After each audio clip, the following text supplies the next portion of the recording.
Mutlu akşamlar sevgili izleyenler. Kıbrıs'ın Sesi TV 2020 ekranlarında gündem özel programında Diyalog Medya Grubu Genel Yayın Yönetmeni Sayın Reşat Akar'la birlikte sizlerleyiz. Evet, hükümet için güven oylaması şu sıralarda yapılıyor. Çıkacak sonucu merakla bekliyoruz. Sizlerle paylaşacağız anında. Bu arada ana muhalefet partisi CTP hem hükümetin oluşumunu hem de beraberinde birçok şeye tepki adına adada ilk olacak bir eylem gerçekleştirdi. Ercan'dan Lefkaşa'ya yürüdüler. Bir diğer konu başlığımız kuzeyde olduğu gibi güneyde de hayvancılar ayaklandı. Cumhurbaşkanlığı Sarayı önünde şok bir eylem gerçekleştirdiler. Görüntüler var, sizlerle paylaşacağız. Son olarak da polis bugün Gazi Mosa'da geniş çaplı bir operasyon gerçekleştirdi. Yaklaşık 6 kiloya yakın uyuşturucu, silah, mermi ele geçirildi. Bunun dışında da son günlerde suçlardaki artış göze çarpıyor. Bugün Diyalog gazetesinde de manşet haberinde yansıtıldığı gibi özellikle yabancıların ev baskınları, hırsızlık ve benzeri suç, birçok olay meydana geliyor. Hepsini konuşacağız tabii, süremiz el verdiğince. Evet Reşat Bey, merhaba. Merhabalar Funda Hanım. Herkese hayırlı günler dileyerek başlayalım. Evet, yani bazı arkadaşlar diyor ki sanki bir el değdi, sihirli bir el var, karıştırıyor ve bu ülkede bir şeyler oluyor. Bence de bir şeyler oluyor yani, ama bunlar İngiliz gizli belgelerinde 25 yıl sonra çıkar ne olduğu. Yaşayanlar görür, okur, meraklı olanlar. Ama ben Kıbrıs'ta öyle bir artık halkta da bir yorgunluk, bir moralsizlik ve çok ciddi bir değişim görüyorum ki kimse öyle 25 yıl sonra İngiliz belgesi bunu yazacak ya da yazdığı zaman ha demek böyleydi diyecek. Yok, sorumluluk taşıyan ülke insanlarında vardır bu. Yani biz yabancılarla mukayese kaldıramayacak kadar sosyal ve kültürel yönden geri kalmış bir durumdayız. Belki de ülkemizin çapına, boyutuna, tanınmamışlığına baktığımız zaman dünyada en fazla eğitim kurumu, üniversite, en fazla üniversite mezunu veren bir ülke Kuzey Kıbrıs. Fakat kültür yönünden, ekonomik yönünden, sosyal ilişkiler yönünden dünyanın en geri kalmışları arasında olduğumuzu ben artık iddia edecek noktaya geldim.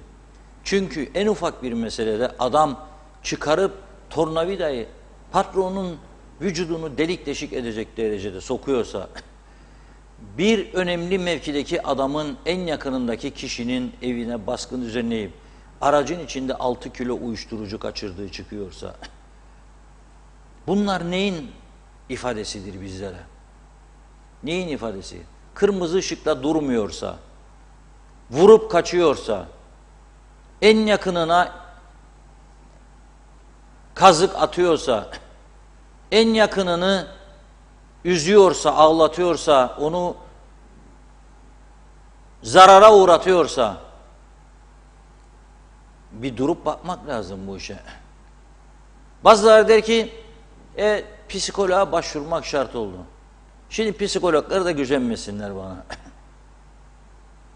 Bazı özellikle çiftlerin kavga etmesi, boşanma aşamasına gelmesi durumunda ben yuvanın kurtarılmasına yönelik tavsiyelerin ağır bastığı psikolojik destek olduğuna inanmıyorum. Duyduklarım bana bunu gösteriyor. Boşan, rahatla canım, rahat et dünya falan daha ağırlıktadır diye düşünüyorum. Ve gerekçeler de çok basit, çok yetersiz. Sonra ne oluyor? Kaybettiğiniz zaman elinizdekini çok daha kötüleriyle yüzleşme imkanınız daha yüksektir. Çünkü o yeni yüzleştiğin der ki bu ne oldu bakalım da falan der. Onu gönderin, sonra bir de bu bundan sonra bu oldu der. Arada bu. Denemenin sonu yok. Ama gerçekten ciddi bir bunalım içerisinde olduğumuz gözle görülür haldedir. Ve daha bunlar bana göre iyi günlerimizdir.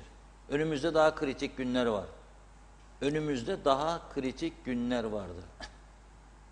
Bir defa 3 ayın içerisinde 3. hükümetin kurulması zaten başlı başına büyük bir sorundur. Şimdi bugün dört gözle hükümetin kaç oy alacağı bekleniyor. 24 UBP, 3 DP, 2 de YDP milletvekili var. 29 milletvekili. Arkadaşlarımız bağlandı, görüyorsunuz. Ekranda da canlı. Az sonra oylamayı vereceğiz size. Ama dün söylemiştim, UBP'nin grup başkan vekili doktor demişti ki 29 oy alırsa demek ki Cumhurbaşkanımız doğru bir görevlendirme yapmıştır demişti. Onu da tarihe bir not olarak düşününüz. Dünyanın bir yerinde, hele bizim gibi ülkelerde, yani parti başkanını dışlayıp da birine görev verdim ve 29 oy aldı diye başarılı bir değerlendirme oldu diye değerlendiren başka bir ülke olabileceğini tahmin etmiyorum. Ama bu şekilde de bakabilirsiniz. Kendi vicdanınızı rahatlatmak için. Yani biz oy verdik ama bakın doğru yönde oy verdik. Şimdi ben ne yapacağına bakacağım hükümetin. Yeni bir hükümet kuruldu. İnşallah maşallah az sonra güven oyu alır. Yapacaklarına bakacağız. Öyle işler vardır ki yasa, masa, anayasa, baba yasa hiç gerek olmadan yapılabilir. Bugüne kadar hep halkın vermesine yönelik kararlar alındı. Elektriğe %400'e varan zam, alkole bilmem şu kadar zam, akaryakıda bilmem şu kadar zam. Giderleri azaltma yönünde bir icraat görmedim. Bunu yapabilirse bu yeni hükümet vatandaşın desteğini alır, güvenini alır. Bizim de. Yapmazsa o da eskiler gibi eleştirilerle yüzleşmek zorunda kalır ve ömrü de çok uzun olmaz. Bakalım az sonra göreceğiz. Dün söz vermiştim. Eğer 29 oy çıkarsa, yani 29'a 29 Ünal Üstel hükümetine, ben buradan ne yapacağım? Ayağa kalkıp alkışlayacağım. Dün söz vermiştim, sözümü tutacağım. Adamlık sözü tutmakla gerçekleşir, adam olur. Adam gibi adam derler ya, sözünü tutarsan her ne koşulda isterse olsun o zaman adam gibi adamsın. Tabii bu arada muhalefet de, özellikle ana muhalefet CTP'nin bugün etkili, onlara göre etkili olduğunu düşündükleri bir eylemleri vardı. Hepsi üzerine tişört giydiler, hayır yazılı. Bu bana şeyi hatırlattı, Rumların ohisini. 24 Nisan 2004'te Annan planına böyle tişörtler giymişlerdi. Ohi, ohi, ohi, ohi demek hayır demek. Şimdi CTP'liler de ohi tişörtü giydiler beyaz. Ercan'dan Lefkoşa'ya öder bir ilktir bu. Yani bir ilki başardılar. İyi de oldu. Devam bence haftada bir yapsınlar. Çünkü çok müthiş bir egzersizdir bu. 16 kilometre. Doktorlar diyor 4 kilometre yürürseniz çok iyidir. 4 16. Haftada bir yaparlarsa doktorların söylediğine yakın bir yürüyüş gerçekleştirmiş olurlar. Hem kendileri için iyi formunda kalırlar. Hem bir iş çıkar işte. Zaten çünkü meclis 2 defa haftada ne yapacak milletvekili? Bir şeyler olsun. Bir hareket olsun. İnşallah HDP'ninkileri de çıkar. Ama onlar milletvekili değil, Gülşah Hanım'ı falan da alsınlar eski milletvekillerinden. Öyle 3 milletvekilinden Kudret Bey, Ayşegül Hanım ve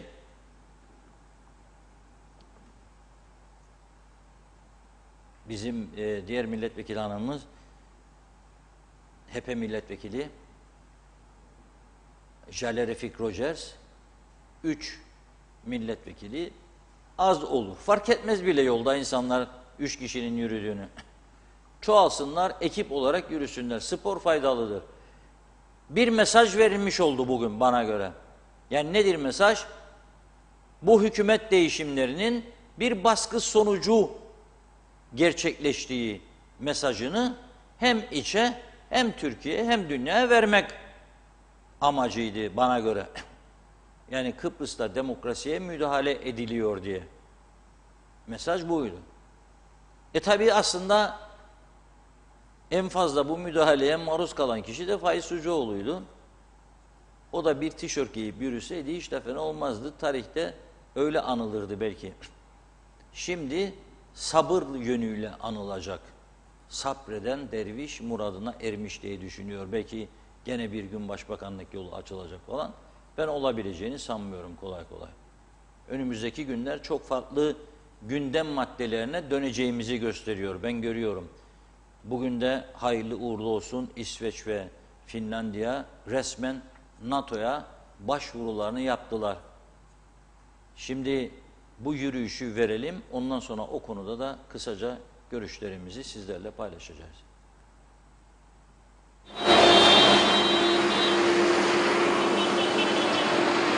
Uzun bir süreden beri seçimden bu yana yaşadıklarımızın ne kadar kabul edilemez şeyler olduğu ortada. Bunları tekrardan uzun uzun anlatmaya gerek yok, artık kamuoyu bunların hepsini biliyor. Ve bizzat iktidar partilerine mensup arkadaşların yaptıkları açıklamalardan bu oluşturmuş olan, şu anda bugün güven oyu almak için mecliste oylamaya katılacak olan hükümetin müdahaleler sonucu oluşan bir hükümet olduğu da açık bir şekilde kamuoyu tarafından biliniyor. Ortada meşru bir hükümet yapısı olmadığını söylüyoruz bir süreden beri. Ve bugün mecliste güven oyu alacağını tabii ki herkes gibi biz de tahmin ediyoruz, ama güven oyunu verecek olanların kendilerinin dahi aslında bu yapının meşru olmadığını bildiklerini biliyoruz.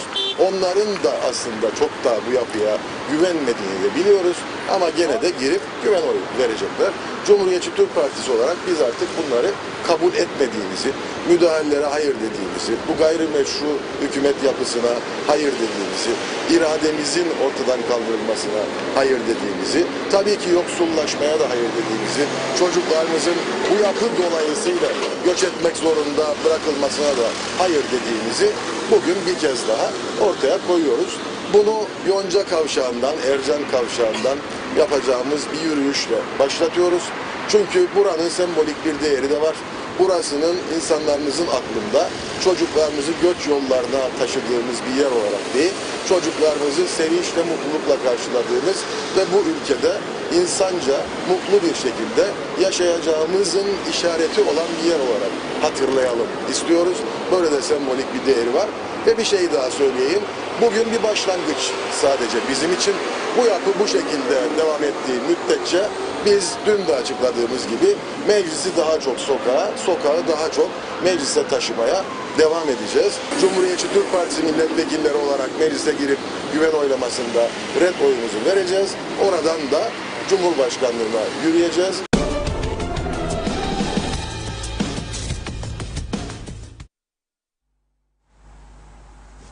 Evet, yakın dostlar yazıyor bana, vallahi diyor milletvekilinin adını unuttum, vallahi unuttum, sonradan hatırladım ama adını hiç bilmediğim milletvekilleri var.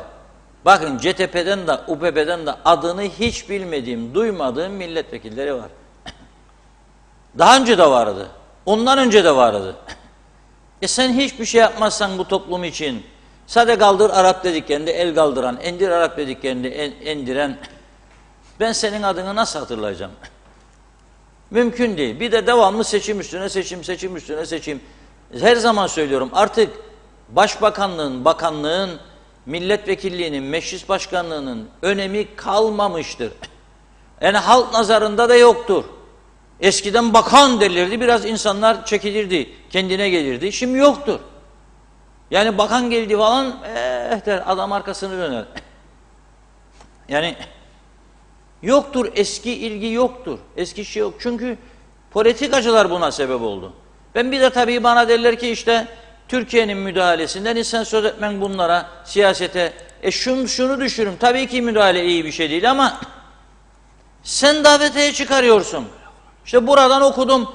Yollarda gördüğümüz o trafik levhalarını bile sen Türkiye'ye havale ediyorsun. Orada ihaleye çıkılıyor. Oradan buraya geliyor. Bunu davetiye çıkarmak değil midir? Su aynı şekilde. Göletlerin kurumuş, bir tanesini gidip tamir etmiyorsun göletlerin. Su tutar hale getirmiyorsun. Ondan sonra anamur suyuna muhtaç. Bu da benim egemenliğim, bağımsızlığım. Ne egemenlik ne bağımsızlık. Kim kimi kandırıyor ya? Kim kimi kandırıyor? Yani o açıdan kusura bakmasınlar. Ben işin o tarafında değilim. Türkiye'ye müdahale eder etmez. Davetiye çıkarırlar. Davetiye çıkarırsan öyle. Ben diyorum ki bu ülke, iddia ediyorum, bu ülkede doğru dürüst bir siyaset olsun, doğru dürüst sadece ülke menfaatini düşünen bir siyasi yapı yönetsin bu ülkeyi, bu ülke 2 sene sonra Türkiye'ye kredi verebilecek duruma gelir. Kaynak var, imkan var, kullanmasını bileceksin. Ama duyuyorum, bakanlar kendileri anlatıyormuş dışarıda. Bakanlar Kurulu toplantısında bile Facebook açık hepsinin önünde. Biri der, aman aman gördün bizi falan bombaladı bilmem ne yapıyoruz, hemen vazgeçerler. Yahut sen alıyorsan bu kalemi 10 liraya ve 9 liraya veriyorsun, da oturdun Bakanlar Kurulu'nda bunu 10,5-11 yapmaya karar vereceksin. Da Facebook'ta biri yazmış sana diye sen döneceksin, vazgeçelim arkadaşlar, bombaladı bizi Mahmut. Yok ben Mahmut'u bombalarım. Ne münasebet ya, anlamadım. Ülke mi yönetirsiniz yoksa kreş mi? Nedir yönettiğiniz? Yoksa çocuk Luna Park mı? Bir Luna Park bile yok. Düşünebilir misiniz bu Kuzey Kıbrıs'ta doğan çocuklar ne kadar şanssızdılar? Bir Luna Park yok. Bayramdan bayrama kuruluyor. Ne kadar güvenilirdir, değildir, ne kadar yenidir falan. Onlar da bilmem ben. Sorumlu olan bir makam varsa gitsin baksın. Ama modern böyle güzel, çağdaş, güzel bir yer, yeşilliklerin içerisinde çocukların gidip oynayabileceği ailelerle birlikte bir Luna Park'ımız yok. Ondan sonra bağımsız, egemen falan filan. Neyse. Orada da ne yazar? Egemenlik kayıtsız şartsız ulusundur diyor. Türkiye Büyük Millet Meclisi'nden aldıkları ifadedir zannederim. Hazır mıyız? Evet. Gelsin mi? Evet. Oylamaya geçiyoruz. Cumhuriyet Meclisi'nin 10. dönem 1. yasama yılının 6. olağanüstü birleşimini açıyorum. At okunmak suretiyle yoklama yapılacaktır. Sayın Katip yoklamayı yapınız. Asım Akansoy, Serhat Akpınar, İzdem Gürçağ Altuğran, Burada. Olgun Amcaoğlu, Erhan Arıklı, Talip Atalay, Fikri Ataoğlu, Sunat Atun, Devrim Barçın, Ayşegül Baybars izinli, Özdemir Berova,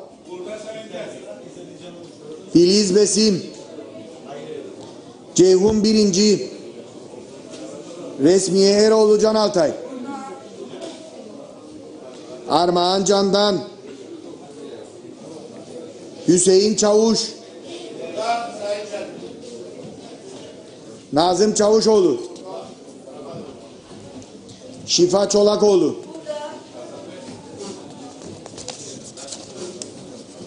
Doğuş Derya, Hakan Dinçürek, Burada. Tufan Erhürman, Kutlu Evren, Sadık Gardiyanoğlu, Biray Hamzaoğulları,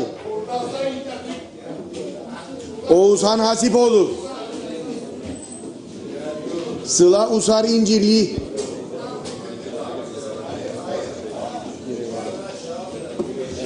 Fırtına Karanfil, Hasan Küçük, Burada Sayın Katip.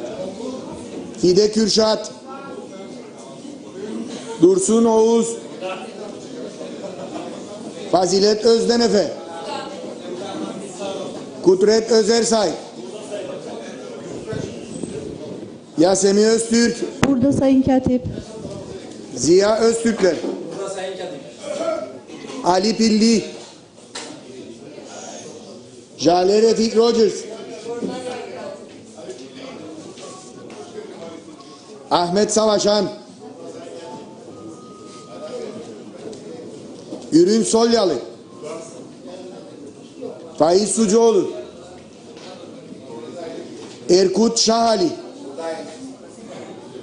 Salahi Şahiner, Alişan Şan burada, Hasan Taçoy, Ongun Talat, Fikri Toros, Hasan Tosunoğlu, Zorlu Töre, Teberrüken Uluçay, Ünal Üstel, Emrah Yeşilırmak. Toplantı yeter sayısı vardır Sayın Başkan. Toplantı yeter sayısı vardır. Sayın milletvekilleri, şimdi gündem gereği görüşmelere geçiyoruz.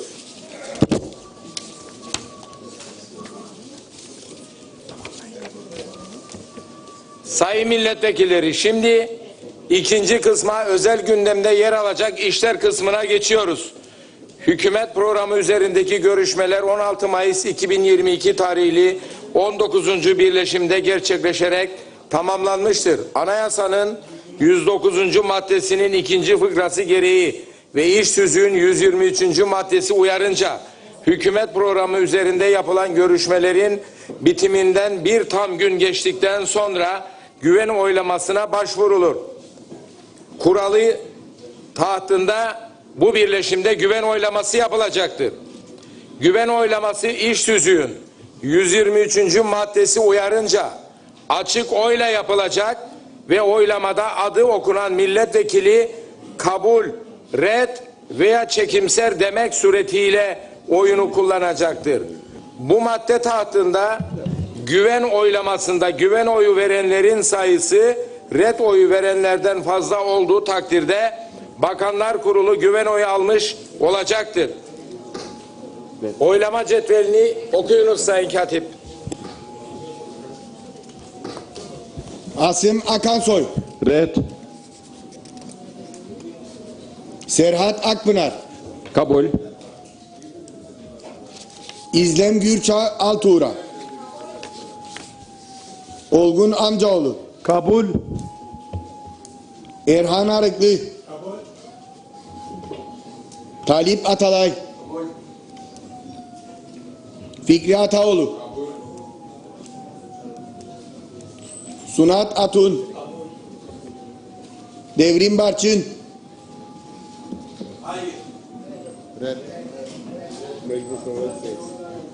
Ayşegül Baybars izinli, Özdemir Berova, Kabul. Filiz Besim,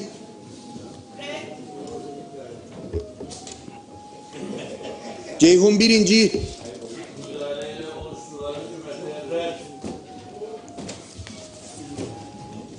Resmiye Eroğlu Can Altay, Armağan Candan, Hüseyin Çavuş, Nazım Çavuşoğlu, Şifa Çolakoğlu, Doğuş Derya, Hakan Didcürek, Doğuş Derya, Hakan Didcürek, Tufan Erhürman, Kutlu Evren, Sadık Gardiyanoğlu, Kabul. Biray Hamzaoğulları, Uzak Doğu'dan red. Oğuzhan Hasipoğlu,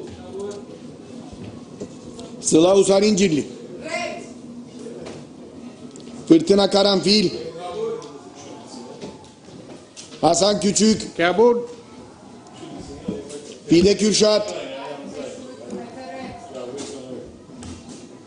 Dursun Oğuz, Fazilet Özdenefe, Red. Kudret Özersay, Red. Yasemin Öztürk, Ziya Öztürkler, Ali Pilli, Kabul. Jale Refik Rogers, Ahmet Savaşan, Kabul. Ürün Solyalı. Red. Faiz Sucuoğlu. Erkut Şahali. Salahi Şahiner. Alişan Şan. Kabul. Hasan Taçoy. Ongun Talat. Kukla hükümete red. Fikri Toros. Hasan Tosunoğlu.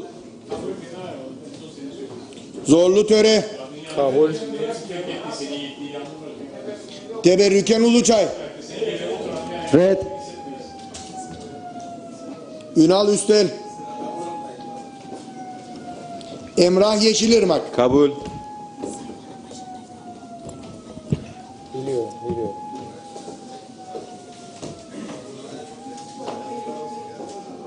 Bitti mi? Say Berhan Hanım.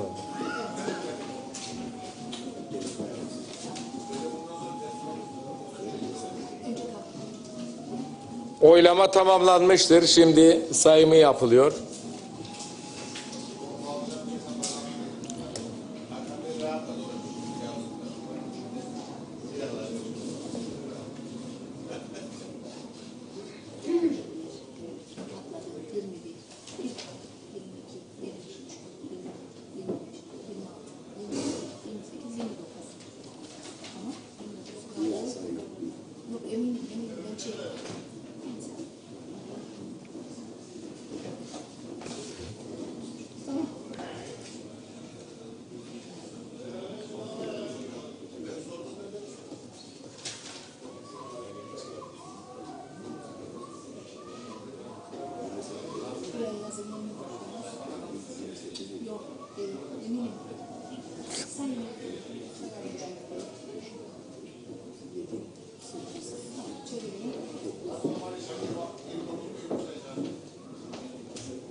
Okurum. Toplam milletvekili sayısı 50, katılan 49, kabul 29, red 20, katılmayan 1. Buna göre Ünal Üstel başkanlığında kurulan hükümet 29 oyla kabul edilmiştir. Hayırlı uğurlu olsun. Sayın Üstel, buyurun kürsüye. Hitap edin Yüce Meclis'e.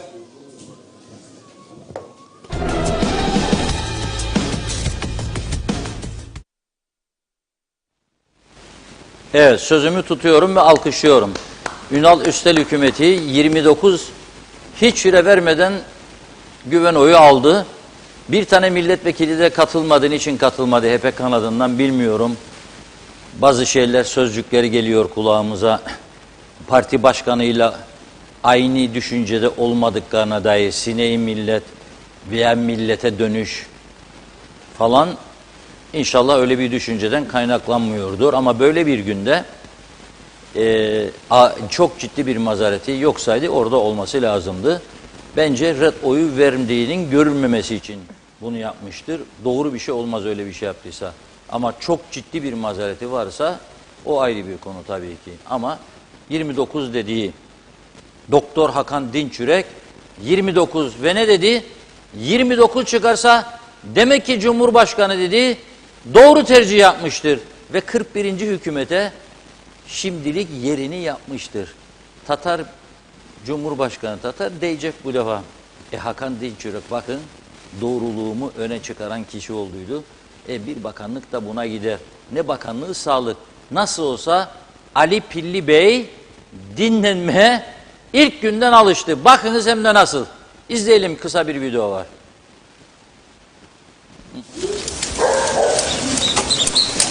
Tamamdır bu devam. Tabii. He? Her meslekte varsın. Dedim ya eski çiftçi dedim. Halkın her zaman Nasıl yanındadır. oldu ha? Ali Bey. Nasıl oldu? Çok güzel. Artık kayınvalide görecek her şeyi dışarı. Geleni geçeni görecek buradan ha. Bak. Ha burası kaldı. Bak güzel açıldı değil mi?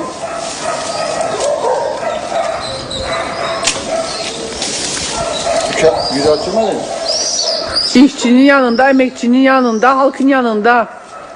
Aynen. Sevgili bakanım, gönlümüzün tek bakanı sensin. Kim ne isterse söylesin. Ufaklık ne yapar? Top oynar. Tamamdır. Bir sıkıntı Çok yok. şükür. Yok. Geçirti yavru şeyleri. Evet. Falan Çok sıkıntı. şükür olsun. Tamamdır. Güzel değil. Güzel oldu. Çok güzel. Elinize sağlık. Burası kaldı. Bir tek burası 5 dakikada. Bütün burası da.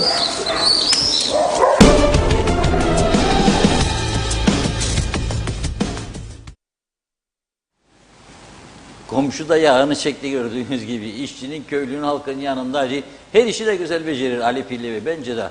Aldı eline makası başladı budamaya. Yokmuş hastanede ilaç kalmamış. Yokmuş kurul kararı çıkmamış, hasta gidememiş Türkiye'ye tedaviye. Yokmuş ambulans yolda kalmış. Yokmuş acil serviste doktor yokmuş. Yokmuş şemsiyeler ek mesaisini alamamış. Bir yığın derdin içindeydi. Bir anda kurtuldu. Oh be dedi. Aldı eline makası, başladı bahçedeki ağaçları budamaya. Bundan güzel bir özgürlük var mı? Bundan güzel bir özgürlük var mı? Eğer baktınız gördünüz ki sıkıntı var, dünyaya bir defa gelirsiniz. Sıkıntıdan kurtulmanın yolunu bulacaksınız. Halk sizi takdir ederse devam. Etmiyorsa veya halkın öne çıkardıkları etmiyorsa o zaman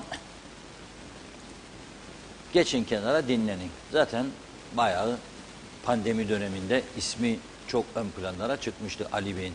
O yüzden söylüyorum Hakan Bey bir sonraki hükümette Ali Bey'den daha öncelik alabilir diye düşünüyorum.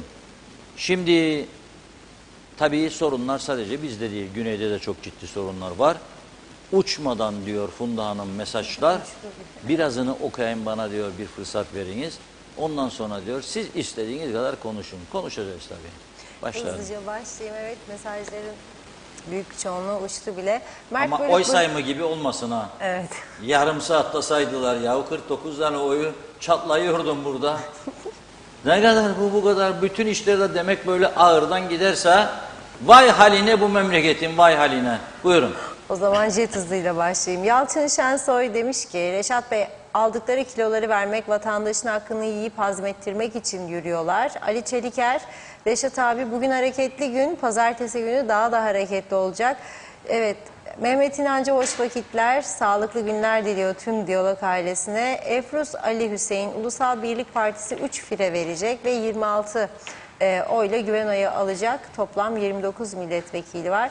Belgin Rıfat, normaldir Reşat Bey hangi icraat ya da olumlu bir şey yaptılar ki hatırlayalım demiş. Nazime Nalbant, Londra'dan aileme, sevdiklerime selamlar. Bu durumlarda tüm halkımız çok tedirgin, perişan durumları yaşıyorlar. Bunları reva görenler mutlular mı? Tüm süt ürünleri o kadar yükseldi ki alıp yiyemez durumlara halkı düşürdüler.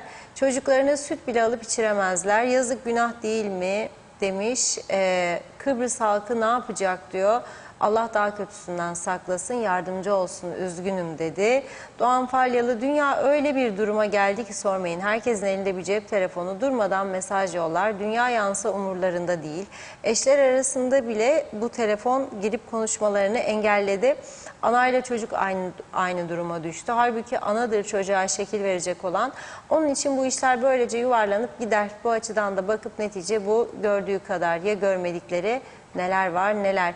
Yeliz Su bugün ana muhalefet bir eylem yaptı. Yapma maksadı gençlerimiz Ercan'a gidip göç yapmasın, geri dönüp ülkesinde kalsın diye. Ama dikkat ediyorum, destekleyenler, tebrik edenler olduğu gibi bazıları sırf bakanlara yağcılık olsun diye eleştirdiler. Peki eleştirenlere soruyorum. 3 senedir UBP, DP, YDP ne yaptınız demiş. Bir sürü de ünlem işareti var.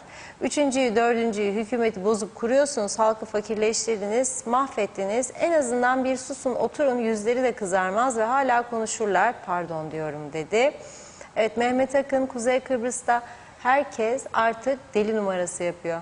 Keşke Türkiye hiç müdahale etmese, insani ihtiyaç, maddi yardım dahil hiçbir şey göndermese. Bakalım ak koyun, kara koyun çıksın ortaya.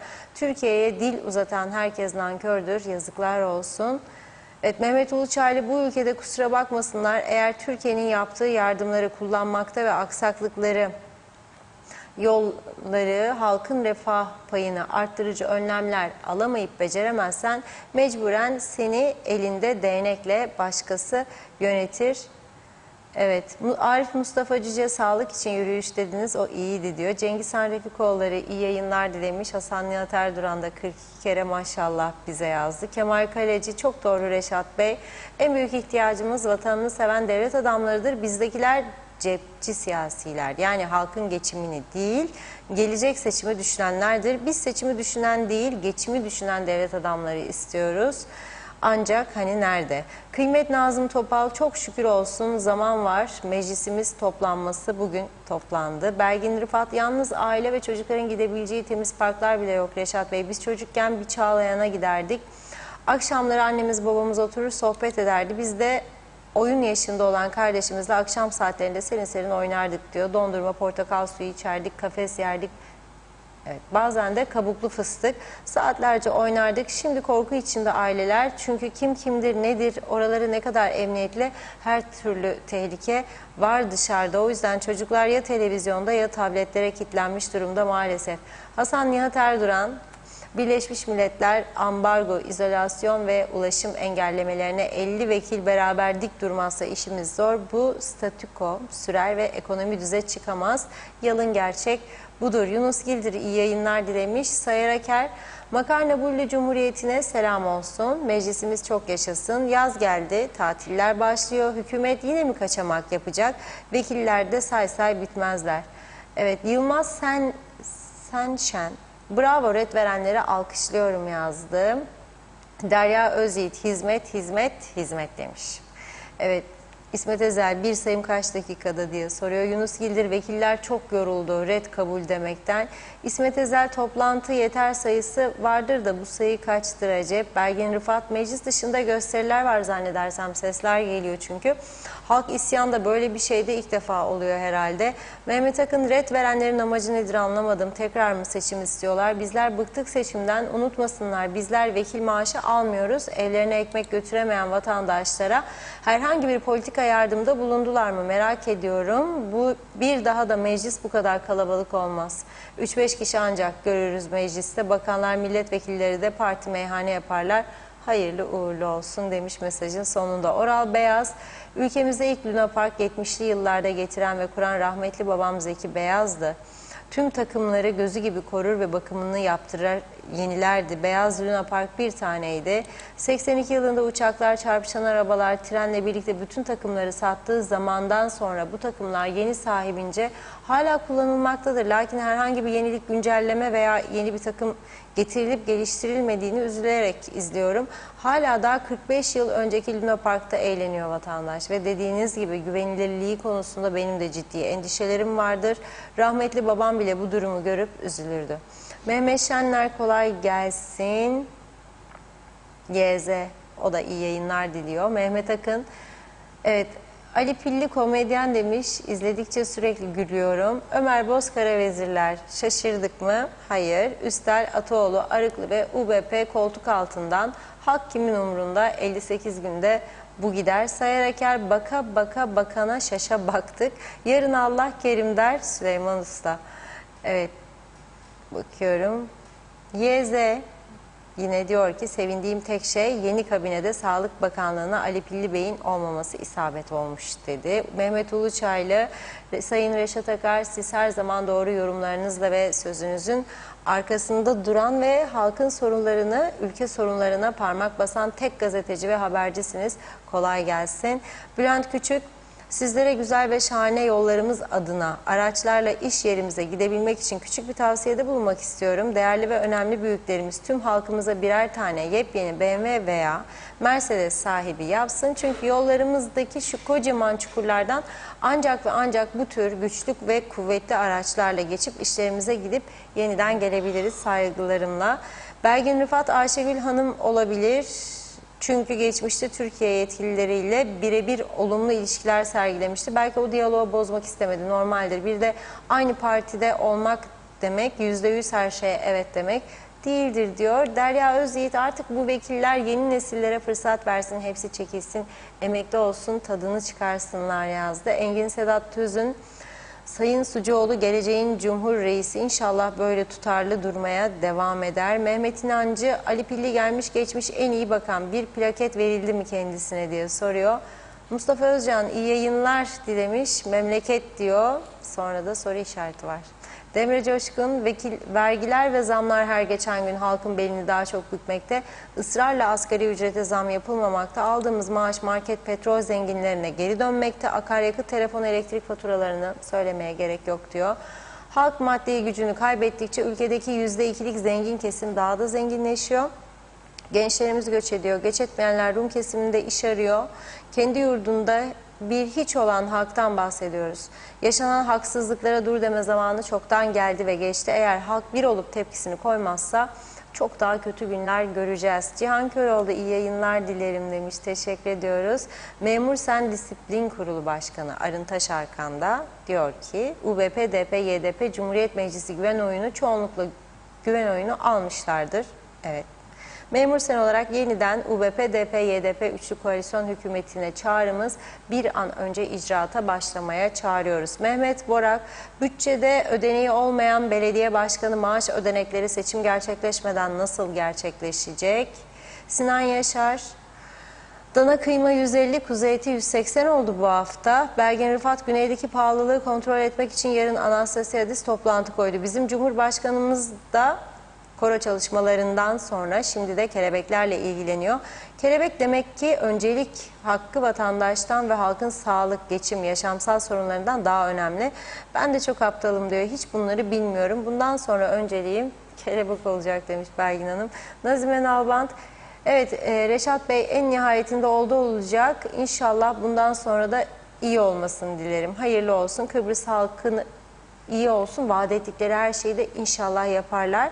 Bundan sonra mutlu güzel akşamlar dilerim. İyi ki Diyalog TV'miz var. Emeklerine sağlık, herkesin çok seviliyorsunuz dedi. Bir iki mesaj okuyup ara verme zamanı. Yusuf Genç, Reşat Bey benim Mandıra'daki koyunları da koysam meclise onlar bile güven oyu verirdi. Hiç olmazsa arpayı biraz düşürürlerdi.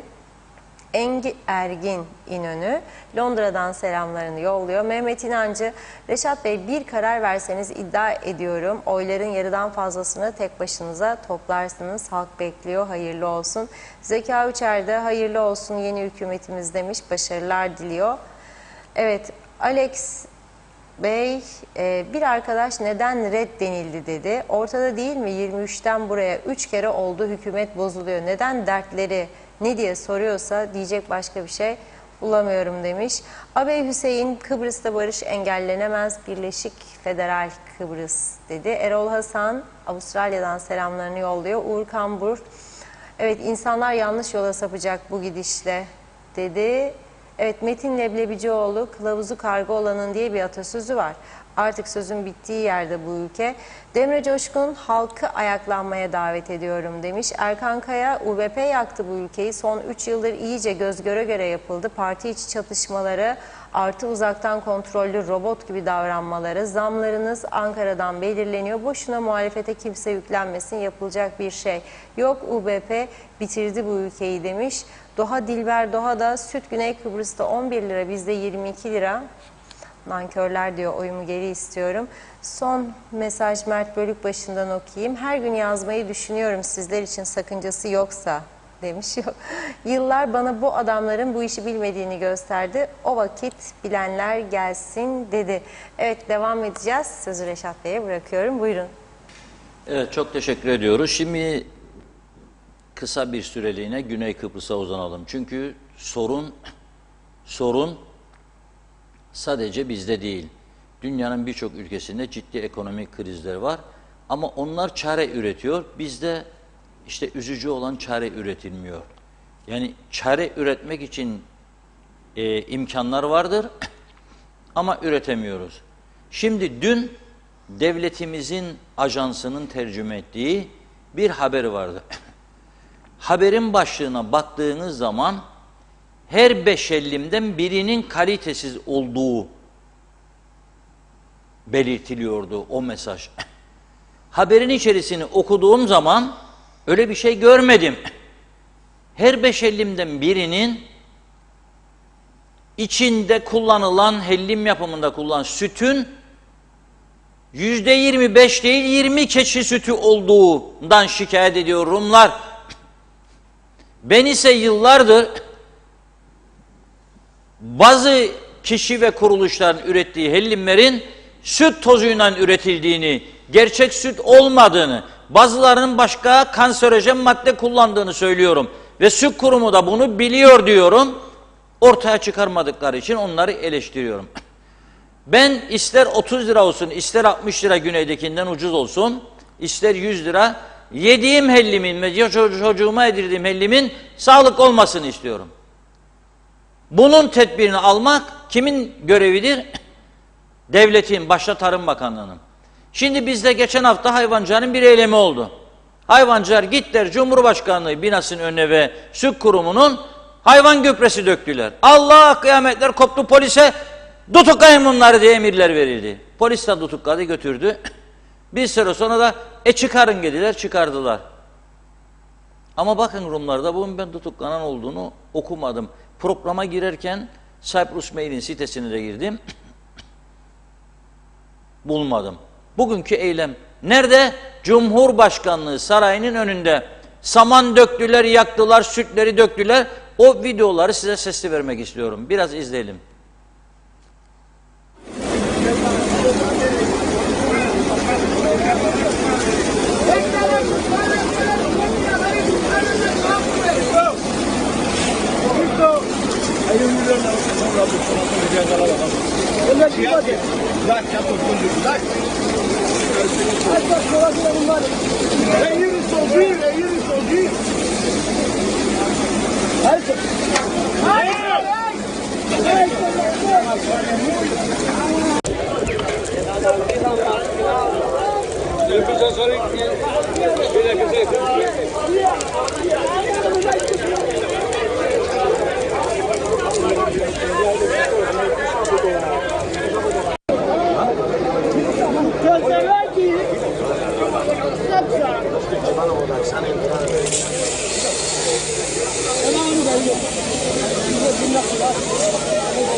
Evet, birlikte izledik. Tabii ki insanlar niye bunu yapıyor?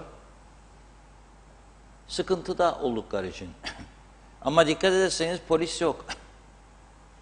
Sütleri döktüler, polis gidip saldırmadı üstlerine.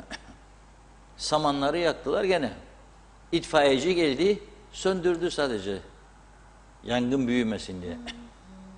Otomobil lastiği yapmasın kimse. Zehirdir ve halkımızı zehirlemeye yöneliktir. Eylem yapacaksa bu da bir eylem şeklidir. Niye yapmışlar eylemi ona baktım. Üretim maliyeti satış fiyatlarının üzerine çıkmış. Bir şey anlamıyoruz diyor. Ve Tarım Bakanı diyor ki üreticiler haklıdır diyor. Zordadırlar diyor. Ve devlet onun için diyor çare üretmeye çalışır diyor. Yeni teşvikler gündemde diyor. Ardından da ne yapıyorlar? Bir açıklama yarın sarayda tamamen hayvancı ve tarımın sorunlarını ele alacakları bir özel toplantı gerçekleşecek. İşte budur mesela. Budur mesela. Bunu yapmak lazım.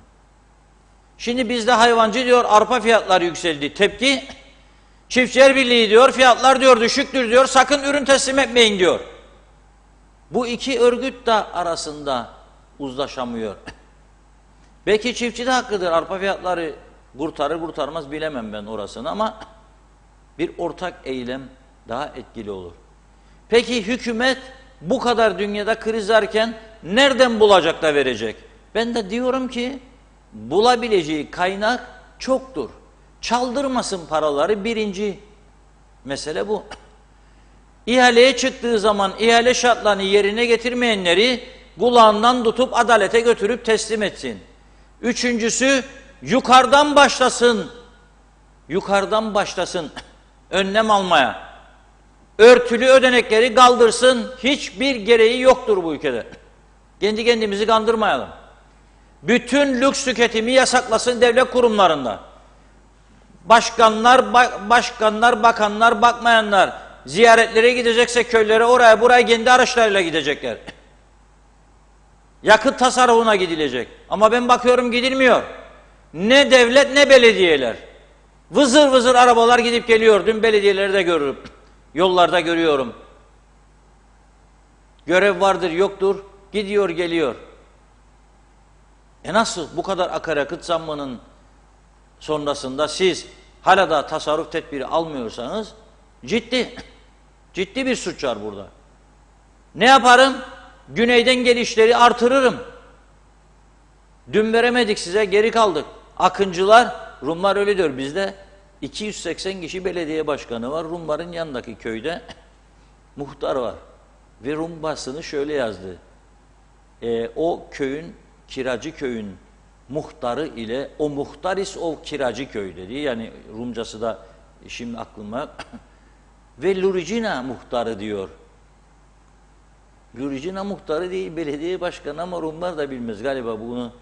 Burası Tiyarensi 280 kişi belediye başkanı. Birisi kızdıydı bana dedim diye. Ama o Luricina'nın tarihçesini bilirim ya o bilirim. Ama 280 kişi yoktur. O her şeyin de savunmasını yapmayalım. Bir defa da deyiniz ki doğrudur ya. O bir muhtar idare edebilir. Yani belediye başkanlarına muhtari olsun kiracı köyünkü gibi. Ama destekliyor mu diye sorarsanız bana kapı açılsın. Evet. Ama kaçakçılık olacakmış. Kontrol et. Ayrıca da badadesi bana burada 30 liraya değilsen de orada 15 lir alacağım. Bunu durduramazsın. Şimdi yakından ne isteyecek biliyor musunuz? Güneyden. Öyle görüyorum ben. Eğer biraz daha artarsa fiyatlar su. Şişe suyu. Pazarlık yapacaklar. Oradan buraya su gelecek. Trodos suyu. Çünkü El İnsaf Ekonomi Bakanlığı'nı göreve davet ediyorum. Tüketiciler Derneği'ni göreve davet ediyorum. 5 litrelik bir su aldım bugün bir marketten. Alsancak'ta ünlü bir market. Sergilendiği yerde bu 5 litrelik su diyor 19 lira. Kasaya gittim 29.80. Be hanımefendi dedim orada 19 yazıyor. Gözlerim bozulmadı diyorum. Birlikte bakalım. Vallahi bilmem bura. Şimdi ne yaparsın? Ne yaparsın? Kadının suçu yok ki kaldırıp suyu vurayım kafasına. O da orada görevli, o da gülüyor. 5 litre su 30 lira olmaz ya. 5 litre su 30 lira olmaz. Yani suyu dövizle doldurmazsınız içine o plastiğin. Hadi plastik arttı. Ama 13-14 liraydı, 15 oldu, 18 oldu, 20 oldu. Plastiğin para dövizin üstünde arttı zaten. Demek ki bu ülkeye göre değildir bu liberal dedikleri yöntem. Rekabet olacakla düşecekler. Hayır, tam tersi. Baktı biri vuruyor, sen de vur diyor. Baktı o sen de vur diyor. Tamam da nasıl kaldıramıyor bu insanlar? Gelen vuruyor, giden vuruyor. Kaldıramıyor. Ne olacak bu iş? Kendimizi toparlayalım diyorum. Çok ciddi sıkıntılar bekler bizi. İnsanlar fakirleştikçe suç oranları artıyor. Israrla ve inatla sayısı artırılmayan polis de bu olaylara yetişemiyor. Aklımızı başımıza alalım. Bakınız bugün Gazi Mausa'da bir operasyon gerçekleştirdiği polis 6 kilo civarında uyuşturucu, 2 tane tabanca, çok sayıda mermi, 6 kişiyi tutuklamış.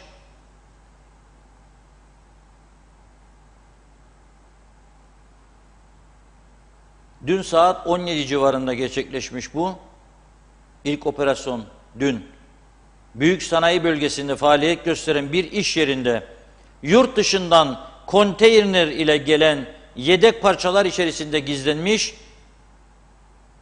uyuşturucu 5 kilo 500 gram polisin düzenlediği tampon operasyonuyla ele geçirilmiş.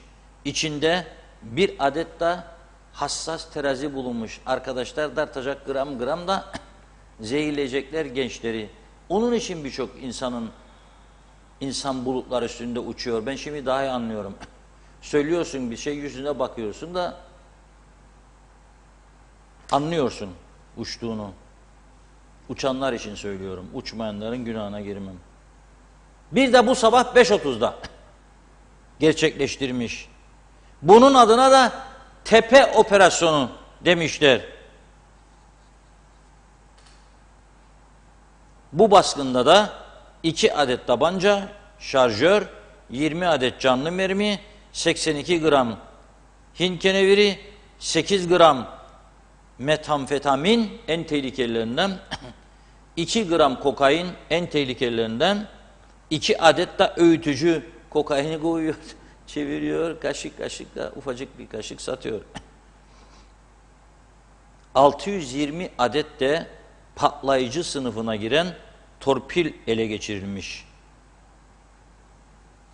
Bunlar ihbar olduğu için düşünün siz Mausa gümrüğünü atladı ve girdi memlekete, soktu içine garajın ve bir ihbar sonucunda polis buldu. Onu bulunca ondan aldığı ifadeye dayanarak ikinci operasyonu gerçekleştirdi ve buldu. Hala da bunlar diyor ki para yok polis alalım. Başka yerleri doldurdunuz. Onun için batırdınız elektrik kurumunu da. Onun için batırdınız telefonu da. Onun için batırdınız toprak ürünleri de. Onun için zarara soktunuz kooperatifin çeşitli kuruluşlarında. Onun için bu ülkede ilaç parası bulamıyorsunuz fazla mesaiye 300 milyon ödediğiniz için. Ama bu taraftan en önemli sorun polisin güçlendirilmesidir. Hiç çaresi yoktur bu işin, bakınız. Ve Ünal Üstel Bey buradan çağrı yapıyorum. Bu güven oyu aldıktan sonra BRT'de 20 dakikalık bir konuşma yapması istenmiş. Ne yapacağınız? Söylüyorum. 1. Polisi güçlendireceksin hemen. Parayı nereden bulacağım? Keseceksin örtülü ödeneği. Sana görevi veren Cumhurbaşkanı gücenecek olsa bile, pişman ettin be Ünal Bey beni derse bile, sen yürü de korkma. O da eminim sana destek verecek. düşünüp tartınırsa. Bütün başbakanlık, başbakan yardımcıları, Maliye Bakanı'ndan örtülü ödenekleri keseceksin. Bir. İki, genelge yayınlayacaksın.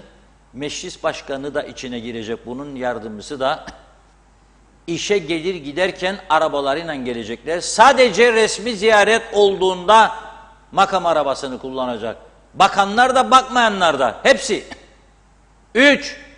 Alacaksın üst kademe yönetimin altından devlet araçlarını. 4. Stadyuma götürüp 24 saat içinde satışa sunacaksın. Fazla araçları. İtfaiye dokunma. Polisin aracına dokunma. Ambulanslara dokunma. Ama diğerlerini çıkar satışa. Senin etin ne, budun ne? Paraya muhtaç, el avuç açıyorsun. Trafik tabelalarını değiştirecek paran yok. 100.000 lira bulamıyorsun bunlara, 200.000 lira. Ama bu taraftan 4.000'den fazla aracın harcamasını yapıyorsun. Ruhsat paraları, sigortalar, akaryakıt, tamirat paraları.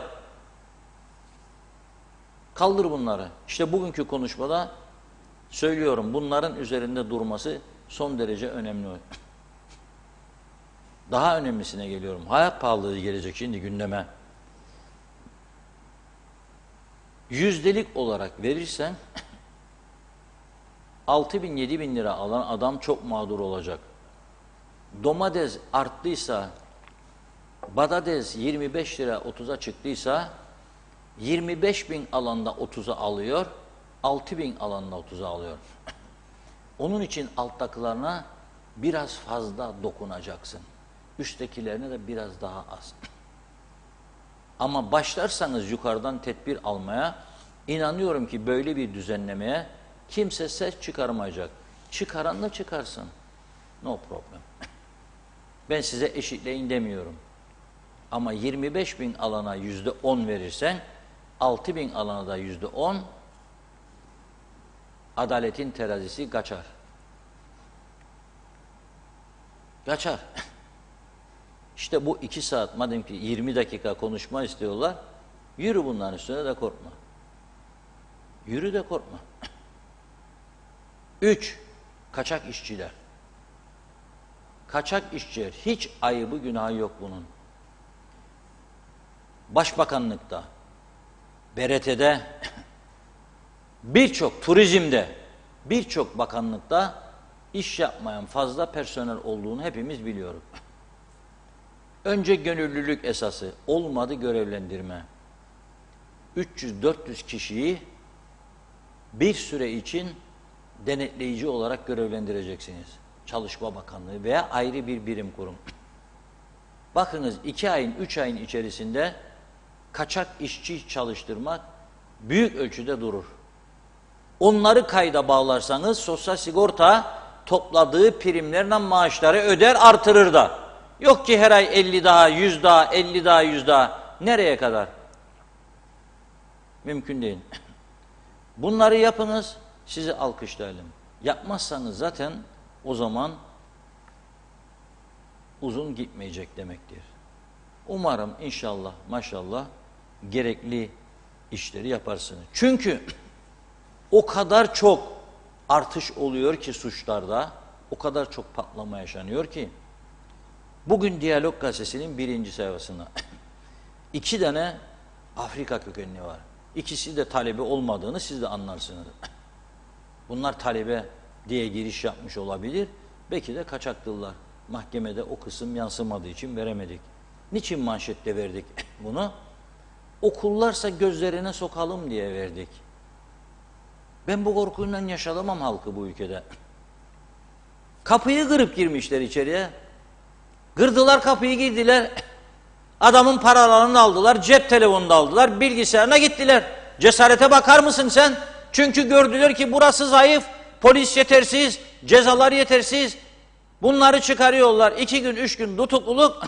Sonra cezaevi dolu olduğu için bunlara derler ki kefaletinden serbest. Gene yapacak bunu. Parasızdır çünkü. İş bulamayan gene çalacak. Öyleyse koy uçağa, koy gemiye gönder. Param yok. Yaratacaksın, bak sana kaynağı önüne serdim. Çok kaynak var bu ülkede. Sadece kaçak işçileri ve kaçak kira meselelerini ve kayıt dışı iş yapanları çıkar ortaya.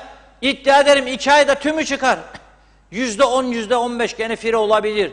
Ama yok da şimdiki gibi yarı yarıya. Yok da şimdiki gibi yarı yarıya. Kimse kimseyi kandırmasın. Ayda 1,5-2 milyon kazanan insanlar var, kayıt dışıdır. Vergi numarası yoktur, vergi dairesinde kaydı yoktur. Bunu vergidekiler de bilir. Bakanlar da bilir çoğunu. Niye göz yumuyorlar sizce? Seçim zamanı piyango bileti falan filan. Yardım partiye arada bir ziyafet, arada bir hediye. Yok ya. İnsaf da dinin yarısı yani. İnsaf da dinin yarısı.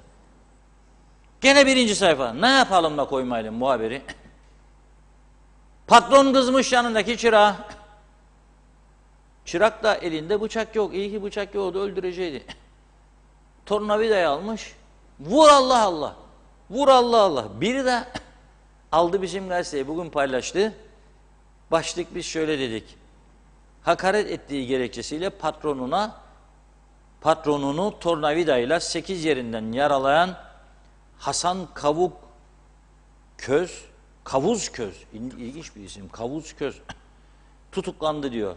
Ana başlık çok mühim ama. Hiç durmadan soktu, çıkardı. Bunu bazıları şakayla karışık, sakra alışık yaptı bu ifadeyi. Yani soktu çıkar demek, vücuduna soktu çıkardı. Soktu, çıkardı. Soktu, çıkardı. Soktu, çıkardı. 8 de var. Öldürmek istedi kendini. Herkese bir laf söyler. Yani kızıp da sokup çıkaracaksın devamlı. Yapma yahu. Bu kadar kolay mı? Hele 8 de var yahu. İnsaf da dinin yarısı. Şimdi buna ne yapacaklar? Dava okudular. 2 gün tutukluluk sonra hadi. Sen de dışarı bakalım Hasan Kavuzkoz. Duruşma gününe kadar aklın varsa sahte bir kimlik getir Türkiye'den, bin gemiye git. Bak konteynerin içinden kilolarca esrar çıkar da görmezler. Seni mi görecekler? Gir bir konteynerin içerisine, seni de buradan Türkiye'ye giden portakal narinciye diye göndersinler. Kurtardın işte. Polis de arasın bulsun seni nerededir. Nerede bulacak? Ciddiyet lazım artık. Ciddiyet lazım. Türkiye'de suç işleyenlerin buraya girişi yasaklanmalıdır. Cezasını çekip çıksa bile, yoksa de Türkiye, bütün Afrika her ülke ne isterse olsun. 2, talebe olarak geliyorsa gittiği eğitim kurumundan her ay rapor isteyeceksin derslere gelir mi gelmez mi diye. Ama size kızıyorlar. Ben bekçisi miyim diyorlar. Siz de tabii efendim kurdele kesmiştik ya beraber falan. Yazık size. Hiçbiri bu ülkede kalmak istemeyecek ha. Söylüyorum, böyle giderse hiç kimse bu ülkede yaşamak istemeyecek. Hani dediğiniz ya kuruş vermem Rum mallarına da geçirtmediğiniz meclisten, ne kadar malınız varsa burada olsun, istediğin kadar milyoner, milyarder, trilyoner ol. Huzur içinde yaşamadıktan sonra hiçbir kıymetçiği yoktur bunun. Hiçbir kıymetçiği yoktur. Yani denizlere lağım suları, Girne'ydi. Bakın Girne kimse konuşmuyor. Ne oldu bu arkadaşlar ama Girne'deki 120 bin kişinin dışkısı denize veriliyor. Hani denizler bizim bir sahiller be kardeşler ama eylem yapardınız, karpuzundan gireceydiniz denize. Al da gir karpuzu bakalım lağım sularıyla yıkansın. Da kesle orada. Tuvalet de bulamayacaksın. Sen de orada devam. Hangi tuvalete işçilerin koşasın lağım suyun içinde kestiğin karpuzu yedikten sonra? Oraya sen de devam. Boşalt gitsin. Ben bu şekilde bir ülkede yaşamak istemiyorum. Kimse kusura bakmasın. Kimse kusura bakmasın. Bu şekilde bir yaşam hak etmedi bu ülke insanı. Tamam, güvenliğimiz tamam, saldırılardan kurtulduk. Ama bunlar başka bir ölüm nedeni. Silahsız öldürüyorlar bizi bunlar. Yazıklar olsun. Silahsız bizi öldürüyorlar. Göreve gelirken yapacağız, edeceğiz. Göreve geldikten sonra amma. Ne amması mamması be kardeşim ama. Neyin aması maması? Yapacağım diye geldin, yapacaksın. Yapamıyorsan da çantayı alıp gideceksin. Nereye mi gideceksin? Git annenin evinde maydanoz ek, bahçesi varsa. Ya kendi evinde saksıda çok güzel maydanoz olur, saksıda gollandura olur. Onu da yapmaz kimse. Ona da mazeret var. Ammayla başlarlar, ammayla bitirirler. O zaman da ama mama işte geldiğimiz nokta. Kusura bakmayınız. Dün bir şarkı dinletme sözü vermiştim sizlere. Dans olmayacak tabii. Dansı bir misafir bekliyorum yurt dışından. O geldiği zaman çok ilginç bir parça olacak o ama. İnanamayacağınız kadar ilginç. Benimle beraber herkes kalkacak ayağa. Ama şimdiki romantiktir. Otururken de dinleyebilirsiniz.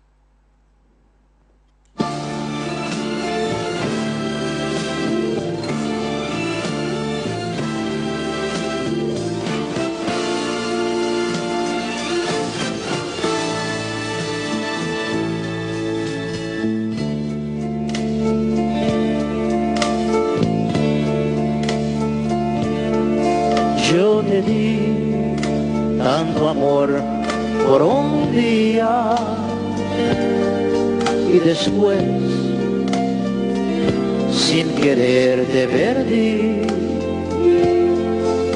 No pensé que tu amor dolería, que también lloraría por ti. Mas todo pasa, todo pasará y nada queda, nada quedará. Solo se encuentra la felicidad cuando se brinda el corazón. Ahora, todos conmigo, fuerte. La, ra, ra, ra, ra.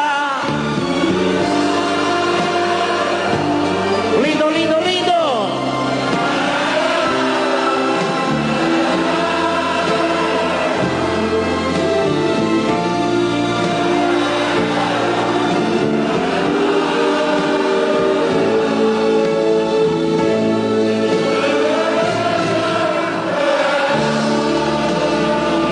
Qué bonito les quedó. Volveré a querer algún día, no tendré ya jamás que llorar, aunque en mí ya no hay alegría,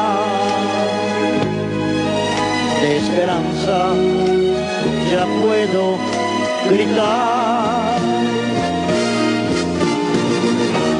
All of a sudden, this world yours are mine. All of a sudden, what are days like wine? Now every moment, there are songs to sing. All of a sudden, everything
Evet, Nelson Net'ten dinledik Todo Pasara.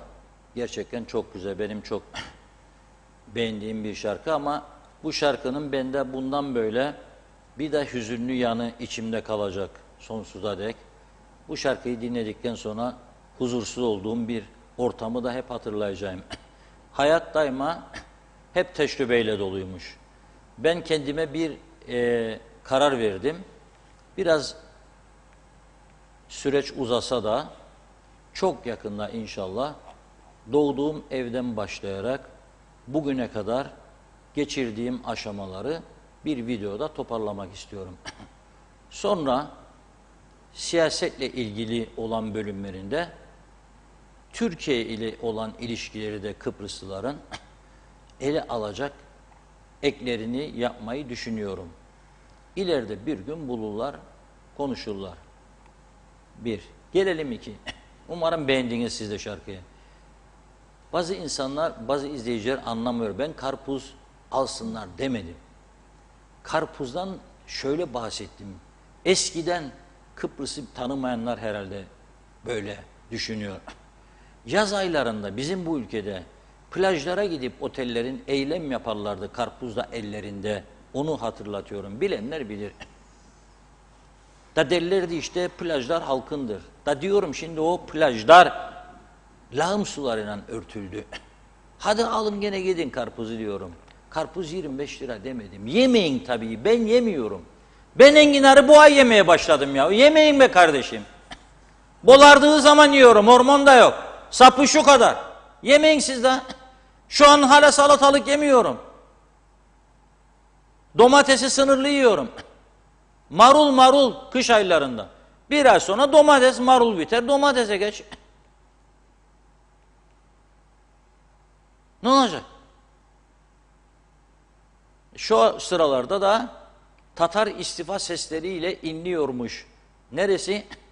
Cumhurbaşkanlığı Sarayı önü. CTP'li milletvekilleri bugün gerçekten çok yoğun bir gün geçirdiler.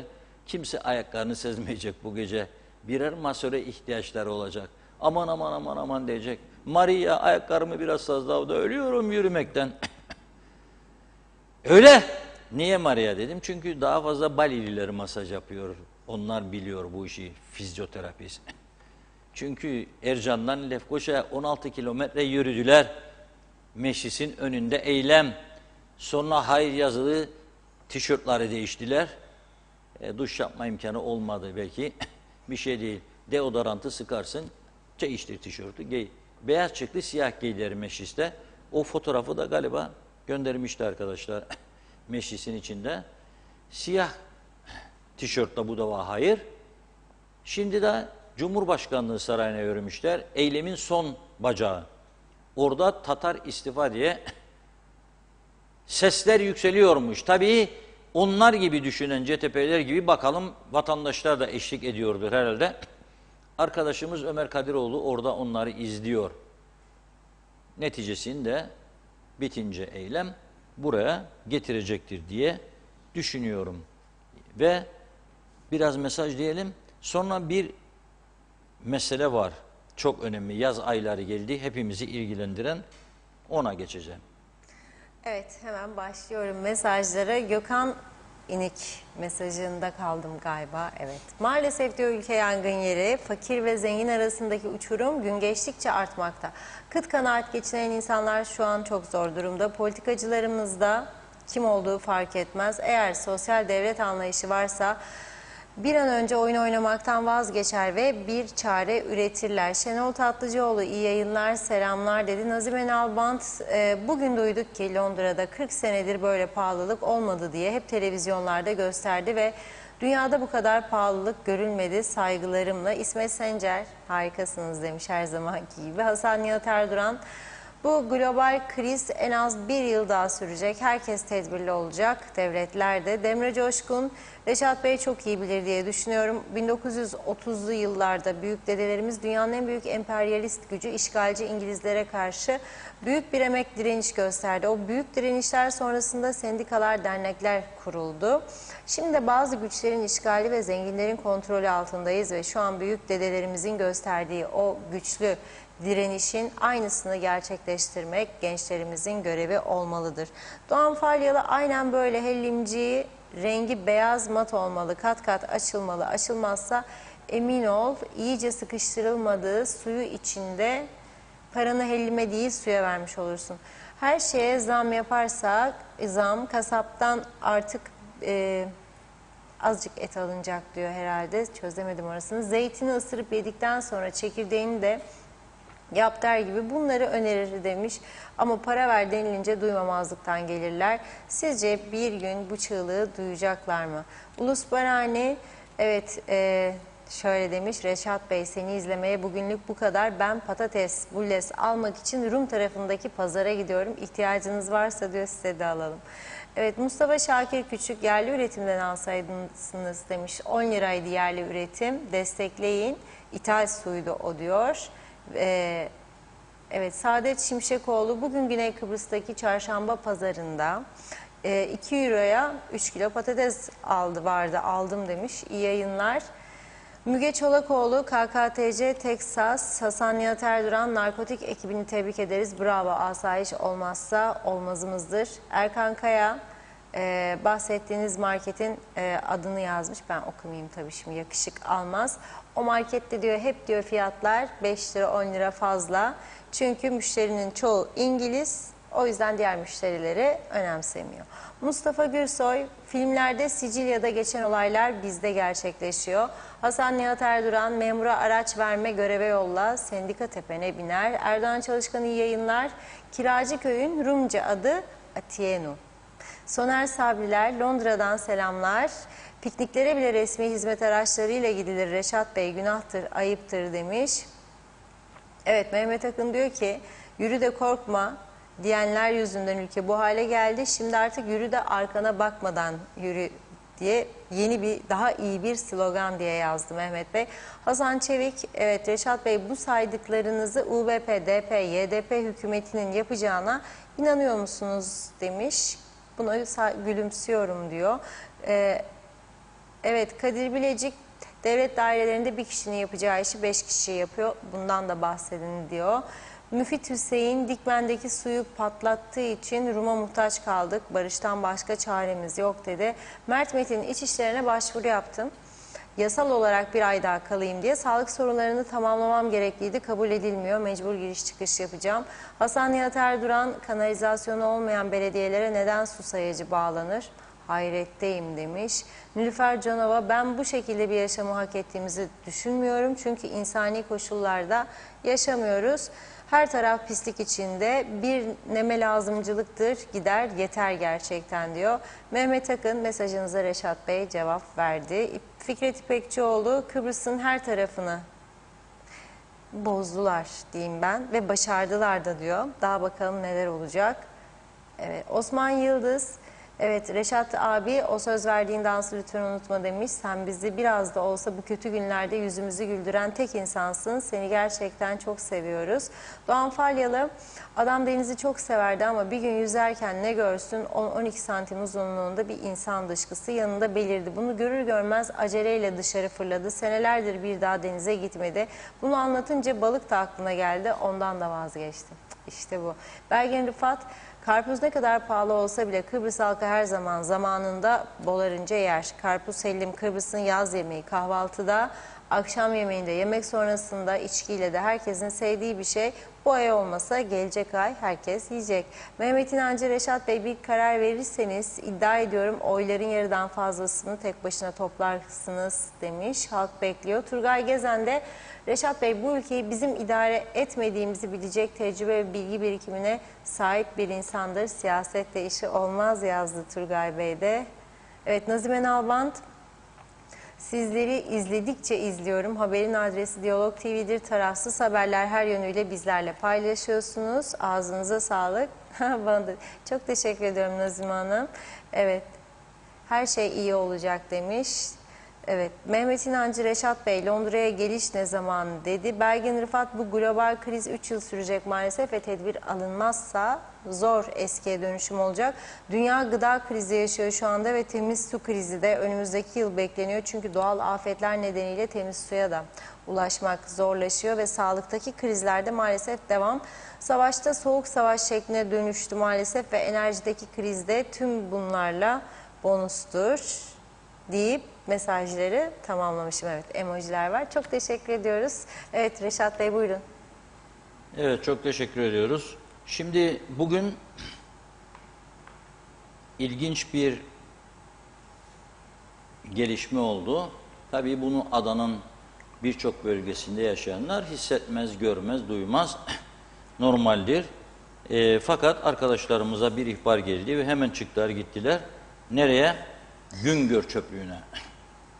İnanılmaz bir yangın ve düşünün siz, daha yazın başındayız. Daha yaz gelmedi. Bugün hava sıcaklığı 29-30 derece civarı. 40-45'lere geldiğimizde ne olacak? O çöpler orada nasıl depolanıyor? Nasıl, kim kontrol ediyor? Kim bakıyor? Kim denetliyor? Bilinmez. Biz buradan uyarmak istiyoruz. Arkadaşlarımız gitti bugün bu görüntüleri oradan aldı geldiler. Yani bizim mesleğimizin de ne kadar zor olduğunu herhalde takdir edebilirsiniz. Çok dar bir kadroyla hem oraya yetiş hem buraya. Bir de tabii çok memnunuz. Teşekkür ediyoruz ilginize. Her taraftan ihbarlar yağıyor. Birçok insan gelin bizim köye diyor, gelin bizim bölgeye diyor. Burada bu var, burada bu var, burada bu var. Yetişebildiğimize koşuyoruz, yetişemediğimize koşamıyoruz. Bizim de çok dar dediğim gibi bir kadromuz var. O yüzden ancak bir kısmına yetişebiliyoruz. Yani bu tabii her tarafı zehirlemesi, bölgeyi zehirlemesi ayrı bir dert, yarattığı tehlike ayrı bir dert. O yüzden bir kimse Çevre Bakanlığı ise Çevre Bakanlığı, kimse sorumlusu bunun bu işe bir el atsın diyorum ben. Böyle bir çöplük, ikide bir de yangın, yaz ayları daha başlamadan 45 derece sıcakları görmeden bu durumda olursa gerçekten herkesin dikkat etmesi gerekir diyorum. Bir son konu. Para çok önemli tabii. Herkes için para önemli.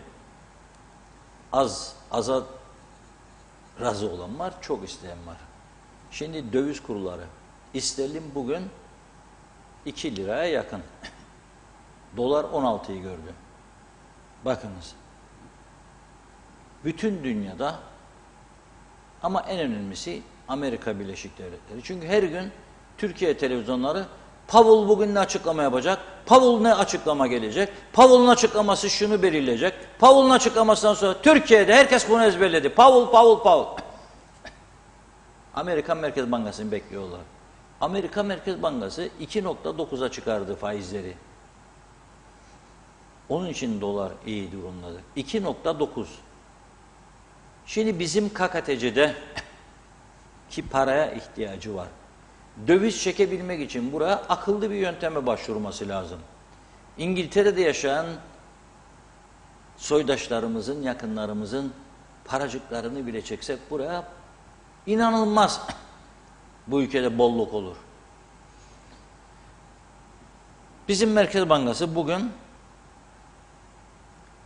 mevduat faiz oranlarını yükseltmiş dövizde.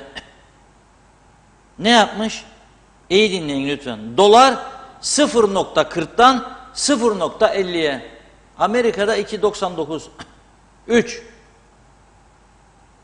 Biz KKTC o kadar müthiş ekonomisi olan, çok değerli ve güvenilir bir ülke olduğumuz için adam parayı buraya getirirse gözünü kırpmadan bilecek ki hiçbir şey olmayacak. Öyle mi acaba? Yani ben bu faiz oranlarının nereye göre değerlendireyim? İngiliz sterlini 0.20'den 0.30'a da sen bu parayla buraya döviz çekeceksin, dağıtırsın yurt dışındaki Türkler. İmkansız. Bunu bir değerlendirmende fayda var. Bankalar Birliği de devreye girsin diyorum. Konuşsunlar Merkez Bankası'yla. Paraya ihtiyacımız var. Kaynak yok. Ama yok da 0.30. Amerika'nın 1/10 kadar. Olmaz. Bu Bunu da söyledikten sonra bugünü bu şekilde noktalayalım. Yarın inşallah maşallah sanayi odasından yayın yapacağız. Değişmezlerse tabii onlar da son dakika değişiyorlar. Öyle bir anlaşmamız vardı. Biz saygı gösteriyoruz. Bir aksilik olmasa, bir değişim olmasa yarın 16.30'da sizlere oradan sanayi odasından sesleneceğiz. Yerli tüketimi desteklemek adına. Evet Hanım. Çok teşekkür ediyoruz biz de değerli yorumlarınız için ve bugünlük burada programımızı noktalıyoruz. Güzel bir akşam geçirmeniz dileğiyle. Hoşça kalın.